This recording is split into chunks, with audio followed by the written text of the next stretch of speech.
आज हम समय की कुछ विशेषताओं के बारे में प्रकाश डालने जा रहे हैं। आदमी के जीवन का किसी भी प्रकार का इवेंट या आदमी के जीवन की कोई घटना समय का फलन होती है और चूंकि यह जीवन एक नियमित मार्ग से होकर के चलता है, इसलिए ऐसा कहा जाना उचित है कि समय नियमित मार्ग का अनंत प्रवाह है। मनुष्य का जीवन या इस धरती पर रहने वाले किसी भी प्राणी का जीवन परिमित है, उसका समय अंतराल परिभाषित है। अतः यह कहा जा सकता है कि मानवीय समय परिमित है।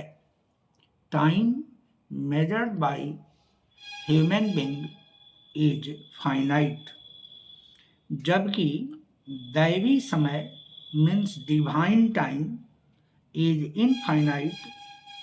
और इसका अर्थ यह हुआ कि दैवी समय अपरिमित है। समय की वास्तविक संकल्पना पर विचार यदि किया जाए तब हम यह पाते हैं कि समय एक शाश्वत सत्य है, परंतु दर्शन शास्त्र के विद्वान समय पर अपनी टिप्पणी देते हुए यह भी कहते हैं कि समय एक अस्तित्वहीन वैज्ञानिक मीमांसा का पद है। जो भी हो, लेकिन समय का अंतराल स्वयं में अनंत और अपरिमित तो है ही। भारतीय विद्वानों की संकल्पना समय के संबंध में एक नियमित ज्ञान को तो देती है, लेकिन वह यह भी कहती है कि समय की कोई भी व्याख्या सापेक्ष व्याख्या हो सकती है, यानी time can be explained in terms of relativistic concept. और यही बात महान वैज्ञानिक अल्बर्ट आइंस्टीन ने भी की थी और सर आइजैक न्यूटन के शास्त्रीय परंपरा को उन्होंने त्यागते हुए यह कहा कि समय अपने आप में एक सापेक्ष पद है। Time is a relative term. और इसकी विशद व्याख्या उन्होंने विभिन्न समयांतरालों में जो दूरियां तय की जाती हैं अथवा विभिन्न समयांतरालों पर विभिन्न प्रकार के दर्शकों या प्रेक्षकों के द्वारा जो घटनाओं का आकलन करते हैं, उनकी गणनाओं के संदर्भ में स्पष्ट किया था।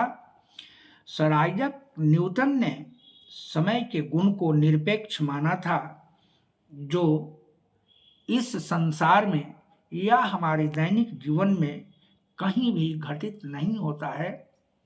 साधारण सी बात है कि एक ही समय में दो व्यक्ति अलग अलग कार्य में यदि व्यस्त हैं तो दोनों के लिए समय की उपयोगिता अलग है।